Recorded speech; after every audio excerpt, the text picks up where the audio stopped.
Right. Or even this other fellow who had experiences when he was young, where a Sasquatch arm would reach in and get him every night. And he was terrified, right? He's terrified.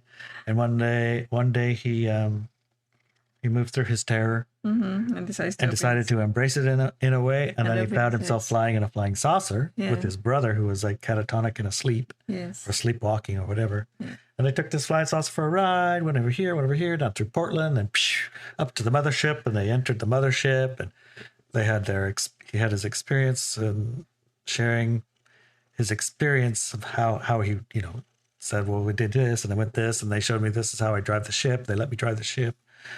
And so a lot of the words, are probably interpretations of what he was experiencing.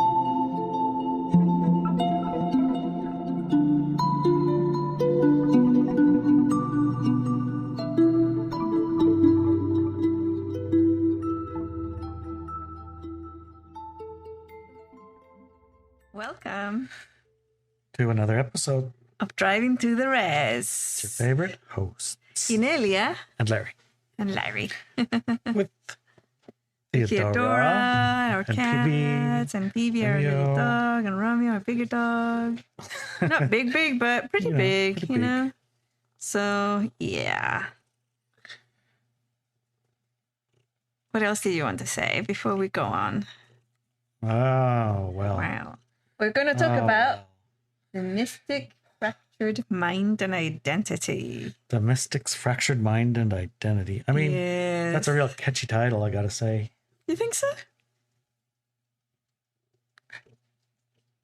I wondered about that. I wonder. I wonder if it catches the meaning. So I think that it's one of those ones that when you say it, you are defining yourself some way, right? So I think we could say the fractured mind, or symptoms of a fractured mind. Maybe might be more encompassing. I don't know if I want to be encompassing of everybody on the planet, if that's what you're saying, because I'm not interested in everybody on the planet. Just the mystics? Yes. Okay. I'm like interested in awakened individual who by default are mystics. That's what I'm interested in. So okay. So if you are a mystic, the chances are you have something of a fractured mind. Yeah. With all the mystics I've worked with. That's all of them? That's been in all of them. Everybody has had certain levels of this fracturing of the mind and identity. So that's why I thought I'd address it. Okay. I thought I would mention this topic came up a little bit in our Subscribe Stars. Our sponsor. Second hour sponsor, right? No, it wasn't a second hour sponsor. It was a platinum sponsor. Well, that's a second hour sponsor in a way. No, they get the second hour, but they also get the classes in focus. They get a study group. They get weekly discussions about the podcast and the second hour. They also get homework every week, and they also get a card reading. Yes. Every month, once a month. Once a month, get a... And at the moment, we have one sponsor that's platinum and has been sponsoring card readings for the Subscribe Star every month for the past few months. And this topic did definitely come up in their reading this month. So I thought it was appropriate to talk about wider, because I've noticed it becoming more and more obvious that people are beginning to unfracture a little bit, right? Unfracture in the sense that they're becoming more who they are, even if they had in the past maybe identified themselves as basically something else.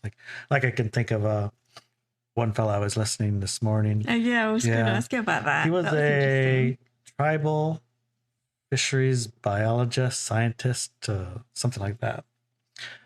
He worked for the 4 tribes in Mustin and closer to Seattle. I think there's 4 tribes that are like one confederation of tribes. I can't remember exactly which 4 tribes there are. At any rate, he was he had spent the last 20 plus years or so working at the tribe, and he had experiences that were well outside, I guess, what you would call normal. Even his Bigfoot experiences were outside of normal Bigfoot experiences, right? It's like, Yes. okay, I can talk about Bigfoot, but I can't talk about the weird stuff. Right. That's not weird, you know? We also saw that Yeah. quite a lot in the two Yeah. Bigfoot events we've been to. It's true, right?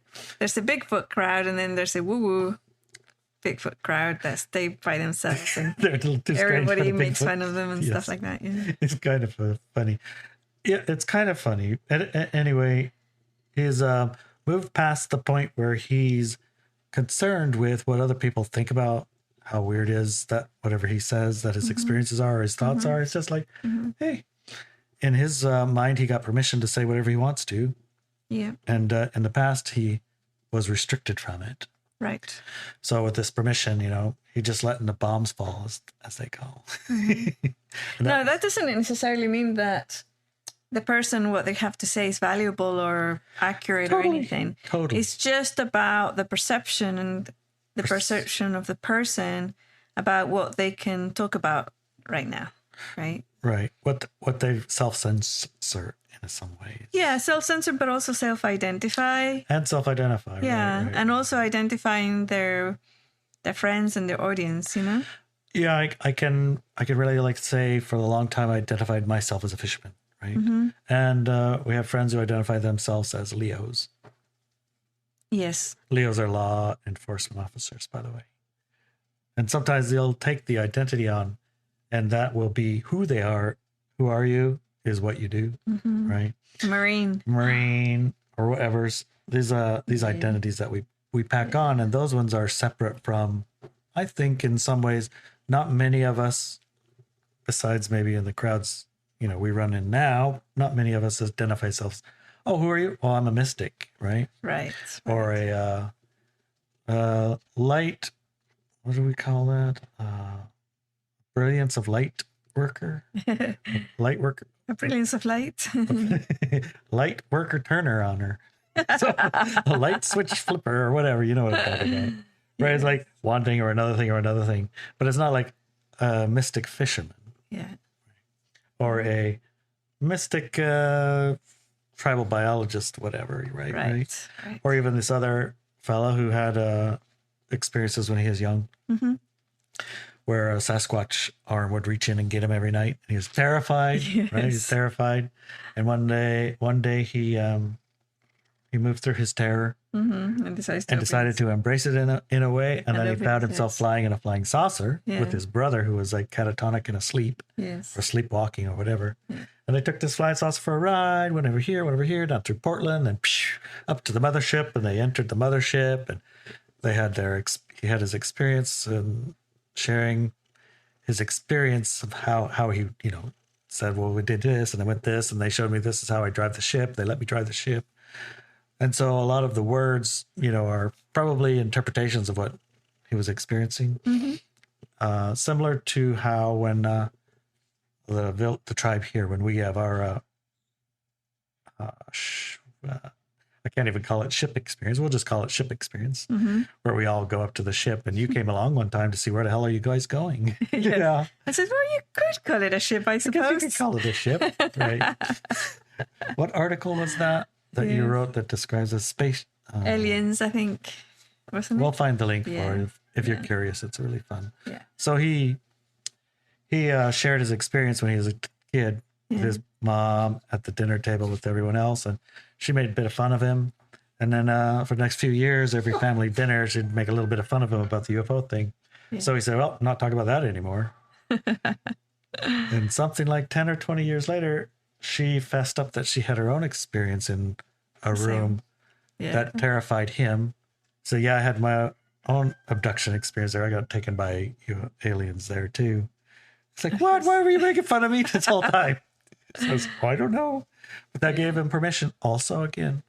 Now he just says it, but I can see, like, from that dynamic that he told about why she would do it, because she probably had a really rough time of it. And she wanted to prevent him from talking. Oh, protect him a little bit. Yeah, to protect him. Yep. Yeah. Makes sense. Yeah. But we're at a different time now, and I think that's why we need to... We're in a different time, and our audience is a different audience. Yes. Right? And it is time to integrate ourselves become one. you know? Become who you are. Yes, right? become one person Integrated. rather than I'm a mystic over there and I work on my enlightenment over here and I'm a My day job over here. day computer job over programmer. here and I'm a husband over here and I'm a wife over there and I'm a father here and I'm a son here. It's like, and I'm a whatever bicyclists on the weekends with my mates. It's like you mentioned to me the other day that many people get surprised, when I say things like, I'm a certified network administrator for computer systems or whatever. And it's like, yeah, I got a certificate that states it. And I set up a lot of them. But I find it more then- funny that you're a insulation installer. yes, an insulation installer was my first job coming out of school. Yeah, when I was a teenager. So there's all these things, and it's like it didn't seem important to me unless there's a skill needed, right? It didn't seem important to say, yeah, I'm qualified of that, I have a certificate of that, and I worked that, I have so many years experience on that. Because to me, it was never separate to what I was always doing. It wasn't a separate thing. I've never stopped being a mystic to become a coder, for example. On the contrary, that's exactly what I use, the same skills. And that's why when I wanted to, let me read us some of it. Yeah, let's read some of that. Because I do use an example, right? I like stories. Okay, let's start our podcast. Okay. The fact that you're reading this means that you are an awakened individual. You can see more than other people can see. Not only that, but you are keen and active in improving your life and the life of our societies. I wanted to qualify the article because this is the individuals that to me are important. Okay. These are the individuals that I think can relate to this information and can use it to improve their lives. Many people in our position have gone through life separating our own interests in topics that are considered fringe or too spiritual from our daily jobs and life. We have become experts at fracturing our minds and identities. We have the work me, the family me, the woo me, the real me, and many other me. This article should be an essay, really, as this topic is very large.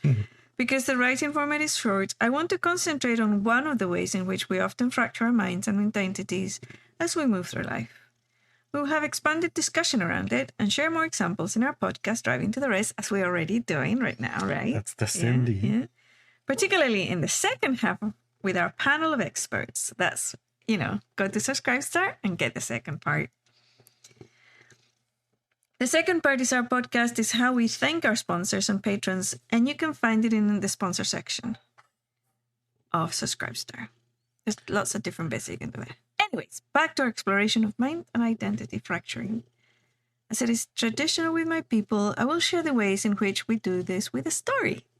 I like your story. Yeah. Do you know what people I'm talking about? Your people, honey. Who are my people, honey? Like your people, the Mapuche. And what else? And the Spaniards. Yes. My people come in from a lot of places. The main ones are the Mapuche and the Gypsies from Spain and the Alchemists from Spain, which were a different class of people altogether. And all of them have this tradition of storytelling to impart information. So kind of concentrated on me, I think, in the blood. And I love doing that. So I'm going to tell a few stories. This story is called A Mystic in the Computer Code. Okay. Most people are familiar with what computer code looks like. It appears in movies a lot, and it looks like dozens of numbered lines on a screen. Each line is a command that moves electricity this way and that. It turns things on and it turns things off. For example, when you click a button on your device's screen, it sends you somewhere. That button was created with code, and it listens for code that tells it was pressed, then sends you to where it is coded to send you. We're also very familiar with what coders look like. The geek at school, or in movies, the attractive and cool rebellious hacker. Yeah, right.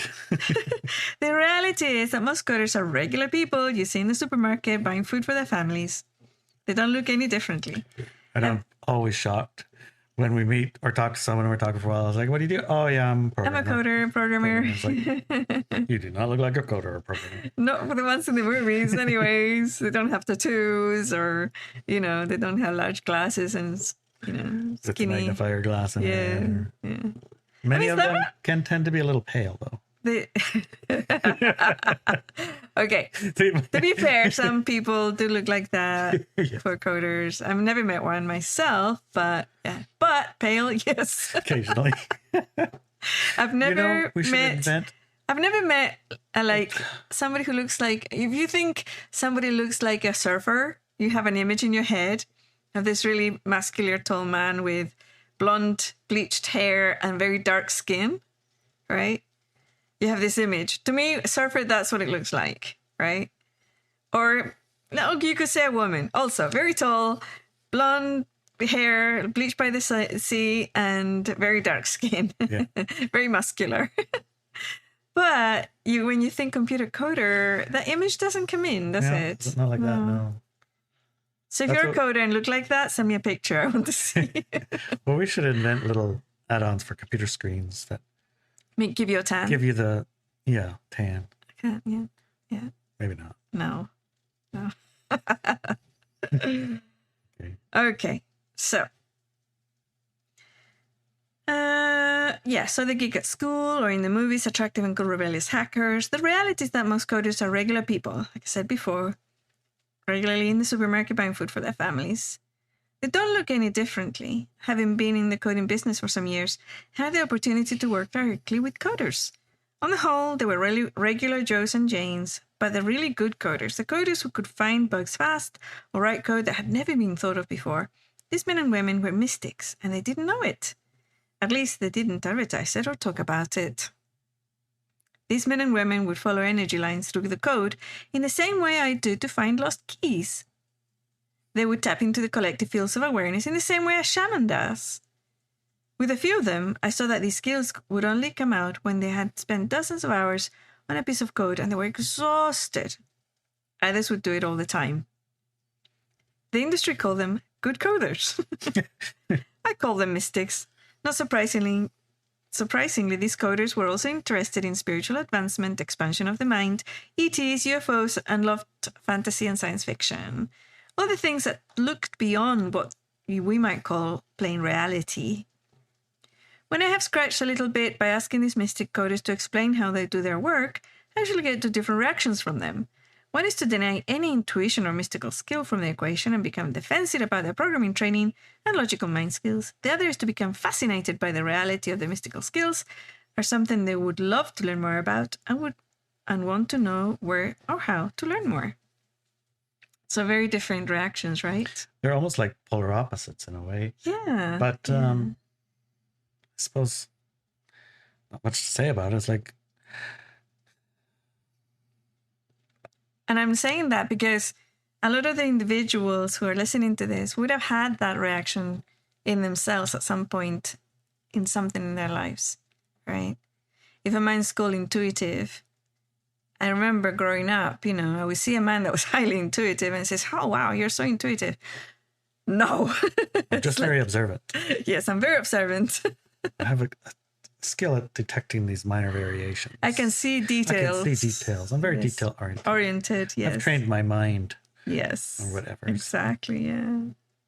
All right. Whenever I take on a mystical student, the first few months are spent decompartmentalizing. Decompartmentalizing. Decompartmentalizing their lives. It is spent putting together their minds and identity back together again. Often this involves becoming comfortable with sharing their woo interests with work colleagues and family members. You're still reading this article, which means you have either gone through this decompartmentalization or intuitively know that it is healthy to do so. If it is the latter, the last sentence of the previous paragraph probably made you cringe, i.e., involves becoming comfortable with sharing their woo interests with work colleagues and family members. The thought of your work colleagues and family members knowing that you read this article, for example, may send shivers down your spine. Welcome home. You found your tribe. That's the funniest thing. There's a lot of funniest things about that. Mm-hmm. It's because when you open up to your authentically be yourself, you find that oftentimes you're surrounded by others who are also that Yes. and also aren't saying it. Yes, And indeed. it always Yes. cracks me up. It's like, I Yes. had no idea you were interested in whatever. Yeah. And they're like, me, I didn't know you would do either. It's so crazy. How could we possibly have been working together for 10 years and not known the other one is interested in that? Yes, exactly. That's how the level of the compartmentalization goes, right? Yes. So I have a tiny story about that. Yay. It's the fishing one. Okay. So I had been identified as a fisherman. Identify as a fisherman. Those are my pronouns. Your pronouns are fisherman? Yes. Can it be fisher person? No. No, definitely fisherman. Yes. Okay. That's just my choice. So my pronouns, anyway, I was a fisherman, identified as a fisherman. And the way that I learned to fish and to be good at fishing was to copy those who are good at fishing. In other words, map to them, Mm-hmm. right? Mm-hmm. And so I made it, and this is something they talked about, I made it a priority to look at everyone's boat. How did they make something to do the next thing I needed to do? Like, how do you build a davit, an arm thing that goes out that you tie your block on for your rope to come in? Well, there's nothing on the boat that does that. You have to go make it. Wow. And to make it, you have to tell the welder, hey, this is what I want you to build. And it's custom for your boat. It needs height, distance, length, swivelabilities. There's a whole bunch of little details that are required. And you can't go to Walmart and buy, I need a davit for my boat for hauling longline gear. They don't have them. They don't have them. No. Okay. So take that times 1,000. There's 1,000 things that need to be like made appropriate for what it is that you're going to do for fishing. And in the past, we learned by our fathers and our fathers' fathers and that kind of thing. There'd be like a generational memory. Mm-hmm. You started when you were a kid and you did it. And when you case of where you haven't, you have to like pay really good attention to all of the people who are and copy the ones that seem successful, I guess, just general speaking, that's how you learn stuff, right? Yes. So at some point, that is embodying what it is that you're attempting or trying to like embody that fisherman, right? And so once you got all the parts and the pieces, then there's crew. You got to find guys to fish. How do you learn that? How do you learn how to find them, or How do you learn how to find the good ones, the right ones, the ones that? okay. Like, that's another Back into- thing. So that's a whole nother connection process. And then you got all the guys and you got the boat and you got the equipment and it's all lined up and ready to go. Now you got to go, where do I go get fish? Which seems straightforward. It's like go to the ocean, of course. Do you know how big that place is? Very big. Yeah, it's huge. And then there's specific types of fish, right? and there's specific types of fish. Yes. And then there's specific times of year where the fish are in different places. Right. And there's times of the year where they're not there at all. So like, for an example, when I first tried to go halibut fishing, and I say tried, Okay. I got all of the guys and all of the hooks and all of the bait and all the gear and all the All the everything. things. And we went out to where you go halibut fishing. We left the dock. We were like, where are we going? I was like, I don't know. Well, I did you opened a find book and it said halibut live on the continental shelf. They like the edge and blah. There was a book Oh, there's a book. that said where halibut tend to congregate. Okay. So I went out to the end of our area. It was like 40 miles offshore. And I started at the top and it looked like there was a flat. And then there was an edge that went down. Then it came back up and then went flat again. So I said, I'll just go across there, top to bottom and over to the other side. It was like about 5 miles. And normally when you're set for halibut, we're going like a quarter of a mile or a half of a mile. I did 5 miles. Okay.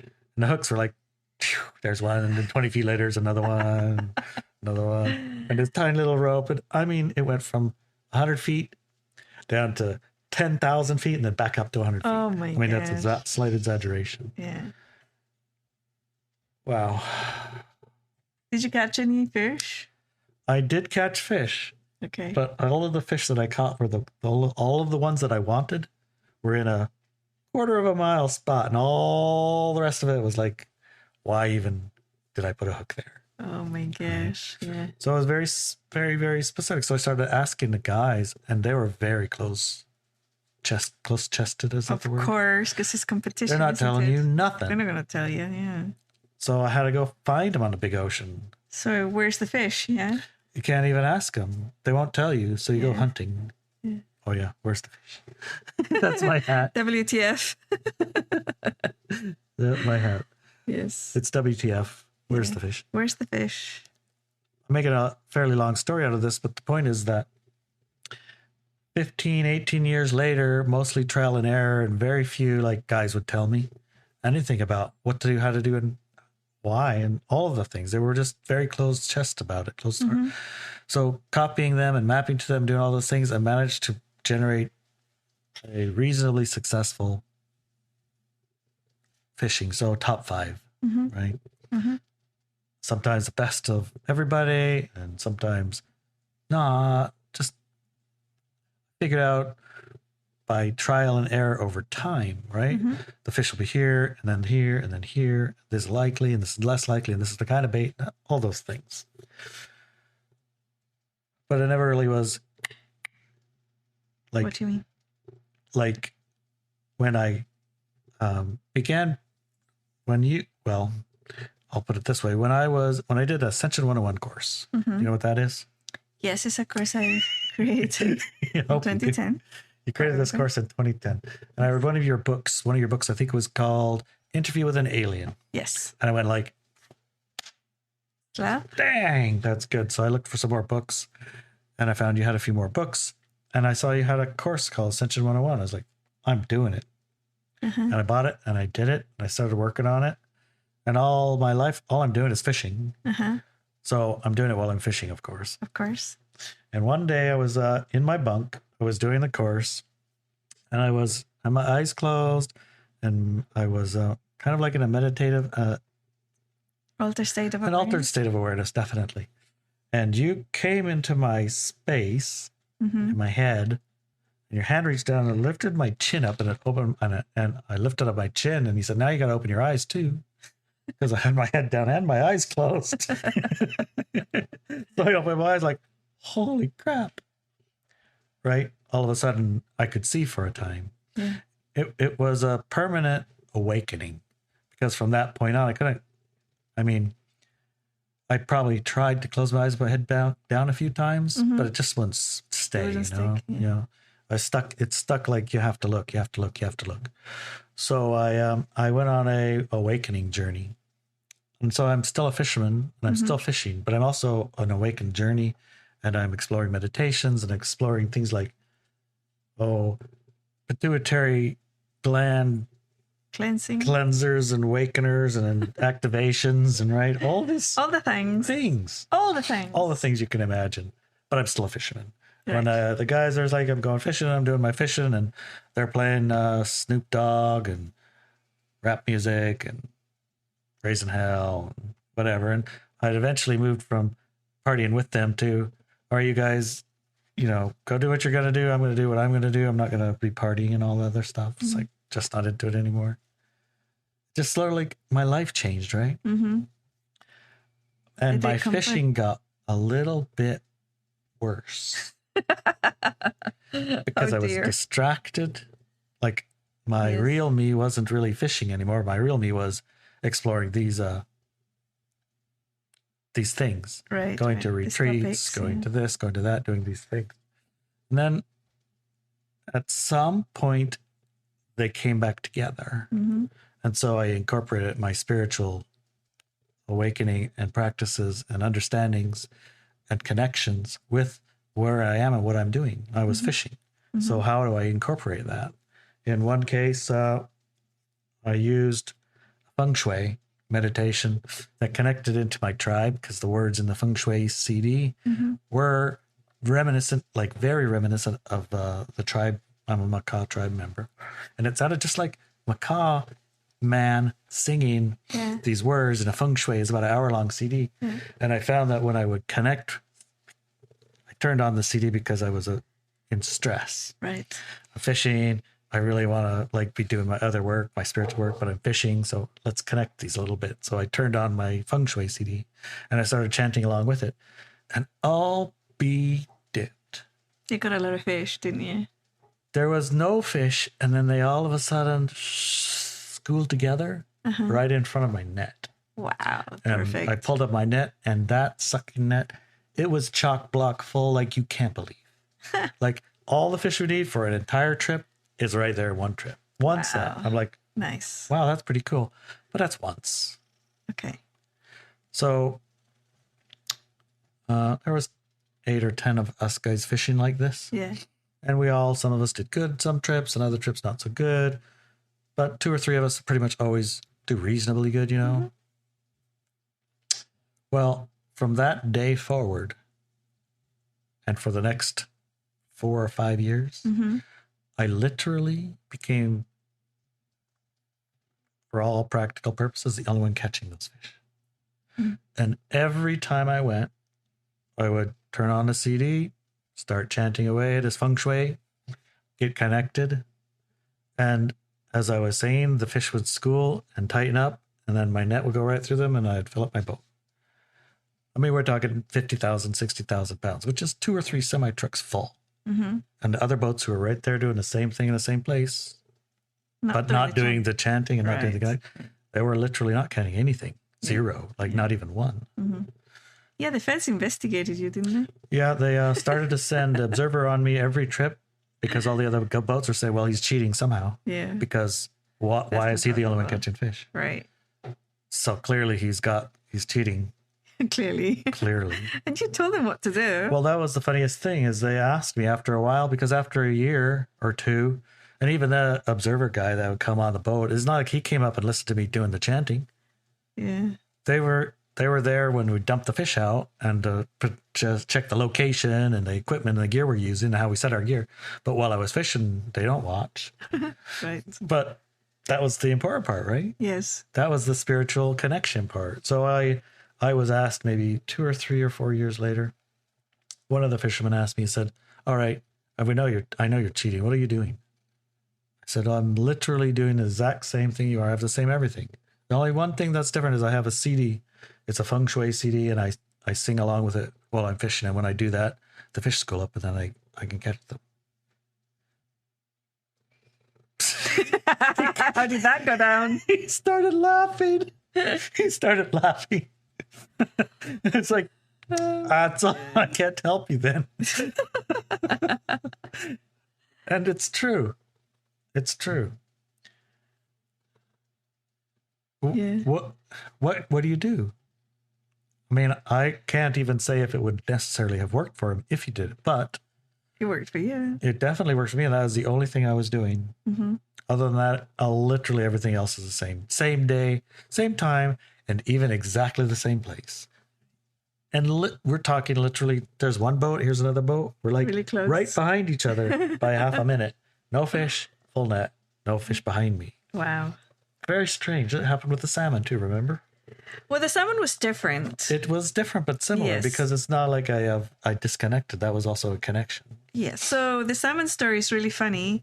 We were doing an event here at the Shaman Shack. It was for Gaia. It was a Gaia event. We had about, I think, 10 people or something like that. And at one point, we received an information that you talked about we saw the little baby salmon getting stranded in the creeks and the rivers because there was very little water that year in May, and they're supposed to spawn and they're supposed to go down the streams and the creeks and into the rivers and eventually to the ocean while they're growing. Right. In a healthy environmental area, there's a bunch of logs and trees and deep pools. So when the water dries up a little bit, the little salmon stay in these deep pools that stay cool, and they can survive until the rain comes and then washes them down the river. But in the case of our area, it's been converted into a farm field. There's no trees, forest, and things like that. So the dry up pools are too small. They dry up and go away. Yeah. So the But baby that year, salmon needed that year was really early that this happened, and it's like, Well, it always happens. Not to that That's what the degree. pools are for. yes, but this year there was like a lot earlier. I remember because Yeah, it was every earlier. other year they had a few more weeks for them to grow a little bit more and go down Yeah, because they were little the babies. tiny little babies. So, anyways, at some point during the event, we received you received the idea, the request from Gaia to save these baby fish. Just give them a lift down to the river. Yeah, so put them in tubs and carry them down the river a little bit more where there's more water. And we had like 10 or 20 brides and grooms of Gaia. So Oh, it sure. was We'd be happy to. great. We had a great time. We had a great time. We filled up these tubs with some creek water, and we had this little butterfly nets. Yes. So we go in there and Collect come on, little them. guys, and put them all in the little thing. Yes. Get them out of the ponds. Yeah. The little ponds are like big mud puddles, really. Yeah. And then collect them all up, bring them down to the river, which was still running. It was just Yes. the creek that was all dried up. Yeah. And so basically saved several thousand baby fish, and in the salmon dynamic, several billion Yeah. salmons Because of in the eggs later is- generations, right? Right.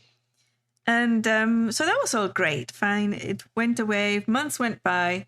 And Years, then, I think it was even... no, it was the same year. same year? The same year. It was like, I think this happened in May. And then around July, I think. July, August. Yeah, in July, August, I turned to Larry and I said, the Salmon Collective want you to go fishing. And he said, well, I'm not that fond of salmon fishing. I've done it in the past. It's not really something that is like very profitable, or it's like, I'm not really into it. That's what you said. Says the Salmon Collective really wants you to go fishing this year, Larry. You have to go. I'll look into it. I'll see if I can get some crew, but it's probably not going to happen. It's very late in the day. Everybody's ready with their own crews and ships. You know, it's like, oh, but okay, I'll look into it. Anyways, I got a call. yeah, the crew wanted. Couple of my old crew called up and said, hey, Larry, will you please take us salmon fishing? Yeah, and We he's like, really want to go. okay, all right, so Okay, we'll yeah, do it sure, then. Let's go. Yeah, and then I said to him, listen, the fish that are coming are the ones that are going to die through various reasons in the next few months or weeks, and they They're already want scheduled. to. They're scheduled to die, and they're choosing to die on your ship. Like they're jumping in, basically. They're choosing you and your ship because they want to say thank you, and they want to become part of your life for saving gazillions of baby fish, right? Gazillions of babies, and this is they want to do this as a thank you.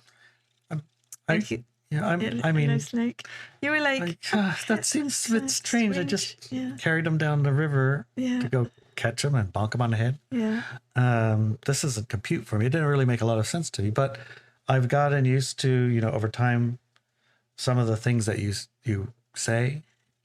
yeah. I can't necessarily ground in. This is like a book I read. Thank you. Oh, the fish tell you when it's time to go. Oh, Yeah. that's okay. The fish told. Okay, I'm going. Yes, right. I mean, it isn't a literal like Yeah. training experience. Like Right. none of the guys that I'd ever talked to or learned over the years said, what you really need to do is connect with the salmon and find out, XYZ, talk to them. They don't teach you that. But Right. that's actually what some of the very, very, very best fishermen, I know they must be, because there's literally no explanation for them to go where they're going otherwise. Anyway, Yes. I was like, I had it in my head and you told me, but I was still like only half-hearted about it. Yes. But when I got guys that called me the next day and said, can you please take us? I'm like, Yes. okay, that's as clear as it can be. Yes, let's go, guys. Mm-hmm. And I wasn't quite prepared for what I was going to encounter. No, that was insane, wasn't it? Well, similarly to the greenie, the rockfish that I would catch with this feng shui CD, where it would be like 60,000 pounds, 2-3 full semi trucks much as a fish in 15 minutes. The salmon were the same. Yeah. The guys would come in with 20 and 30 fish. Yeah. And we had 1,000. Yes. I remember that. And at some And it point, was the whole year. yes. And the example you mention very often is like there was one salmon that came up. Barely hooked on his lip, Yeah, right? And when barely you pick them out of the water, it looks like it's impossible that they'll come out of the water because they're just barely hooked. Yeah. But it's a little bit of momentum and I don't know, anti-gravity. Uh-huh. They get up and they get into your thingy, and then they come right off the hook and they're flapping around. Uh-huh. And so this one was like a medium-sized one. Is a nice, healthy fish. He's really beautiful, and he's fine. He can go back. I'll throw you back in the water. You go swim up the river, or hang out in the ocean, get bigger. I'll catch you next year. No. What happened? Well, I tossed him over, and he swam right into the open mouth that instant of a giant sea lion. Yes. And it was over. It was gone. Yeah. And I have to, sea lions are one of the problems when you're catching salmon. Yes. Is they'll come around and eat all the fish off your hooks, and they bend your hooks, they break your hooks off, and tear everything to pieces because they're a couple 1,000 pounds or whatever. Mm-hmm. And the salmon is 10, and they grab it with their mouth and they just rip it, and that bends your hooks off. Or they grab the whole salmon and the hook and everything, and they rip that off, and then they just bite all the fish up and down. Yes. They just make a mess out of it. So there are chances that there was sea lions don't come up to the back of your boat because fishermen who don't want sea lions to eat their fish make sure that they don't with various mechanisms, including guns and fireworks and all kinds of stuff. So they just don't do it. Right. Not any smart sea lion would ever do that. Right. And if I had a sea lion literally 5 feet away from my boat while I was doing all this fishing, my hooks would have been gone and the fish would have been bit. Right. And there weren't any. Right. And I would have noticed because they go like this because they breathe. Like you could see them. So tossing them in and having them go right into the mouth of a sea lion, freaking impossible. And yet it happened. Yeah. But I think it was to illustrate to you that the scene was correct. These fish were already slated. Already decided to move on to the next fish body. And they chose you. Yep. Right? Yeah. And I remember, like you said, like the other ships were bringing in 20 fish and you arrived with 1,000. And it wasn't just one trip. It was the entire season. Entire season. Yeah. I mean, we even had a 4,000 or a 5,000 fish trip. Yeah. We stayed out for coho. Yeah. And we had 600, 700, 800 every single day for 5 days. Mm-hmm. Yeah. So that is like a real indication to me when you join yourself, you stop saying, here's Larry the fisherman and here's Larry the mystic and the student of spiritual growth, and you join them and it's just Larry, then you can have these type of things happen in your life, right? Mm-hmm. And you can listen to it and you can move through it and with it and successfully. Yeah. But yeah, it's a lot of people think, well, fishing, it's like it's bloody work. Would a spiritual person do fishing? Because it's so bloody and messy. And then you can see that one and the other don't have, they're not necessarily separate, Right. The same as coder and following energy lines, mystic. Yeah, mystically following energy lines. Yeah. Together, right? Yeah. And you probably find that true in a lot of things that you until now probably didn't look at from this lens and this set of eyes. If you look at those, like if you look at me who come in with 1,000 fish all summer long and everyone else has 10, and what is it different? And you look in my fish box and you see the hooks I'm using. The same hooks. And they're not even especially good. They're a little bit rusty. They're a little bit bent. There's not very many of them. Right. And all the colors are the same, for God's sakes. Yeah.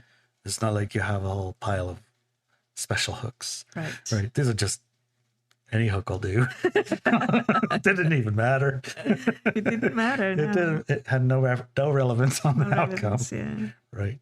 Then you're looking at someone with some mystical something going on, right? Yes. Same with the coder. You find the coder that's like, you give them a thing, you can find the bug. There's a mystic something going on. Yeah. So you can see that in others and you can make that and be that yourself too. Yes. Right.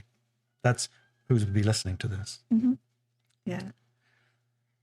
All right. Well, I think those are good stories. Yeah, we'll continue the conversation. I'm curious to see what the panel has come up with in their own experiences because, right, We have some very professional, We did. a very professional panel. We did. Professional in the sense of like corporate professionals, Right. right? Engineers, Yes. Corporate America recruiter type, Yes. and Yeah. PhD a doctors. PhD doctor Yeah. education type, and architect. Yeah. Like, how are they And they're all mystics. incorporating? And they're all mystics, Mm-hmm. and they know they're mystics. Yes. So let's see. Let's see what comes up. Yeah, Can't that'll wait. be interesting. We did want to put in a tiny plug. Some of the stories I mentioned at the beginning of this podcast, I was watching Flash of Brilliance. Isn't that what it's called? I don't remember the name. Yeah, it's a documentary, sort of Sasquatch, but it's more like other things. it's more like what we're talking about, Expanded incorporating awareness, your expanded awareness and expanded reality with some Sasquatch research, right, to find that there's more to it than it's like the hairy monkey in the woods, right? Yeah. So y'all yes, share a link to that too. They're really interesting interviews because they're in the embodiment of what we're talking about. People who move beyond the singular whatever they are into something bigger. Yeah, and a lot of these individuals, not all of them, but some of them, I would say, are very much compartmentalizing their Sasquatch interests and research from their profession, professional life, or even family life. Very, very separate, one or the other. Yep. You can see it a lot in that field. Yes. So I recommend giving it a look-see. Okay. Alrighty. See you at the second hour. See you soon. Yeah, I remember a story we heard when we went to one of these Sasquatch events. Yeah. There's this guy who was a high school teacher, and he was trying to keep his Sasquatch thing secret from his students. It'll destroy his career. Yeah, plus, the students won't listen. I can't remember what he used to teach, but, they won't listen to him anymore. It was a hard science. Yeah, it was like he just didn't want to go there, right? And then somebody found a Facebook post or a Twitter post or something, one of the students, and they say, hey, so you like Sasquatch or whatever. I can't remember the story, how it went, but basically what happened was that he got really strung up about it and tried to defend himself and tell them this and this and the other. And then one kid said,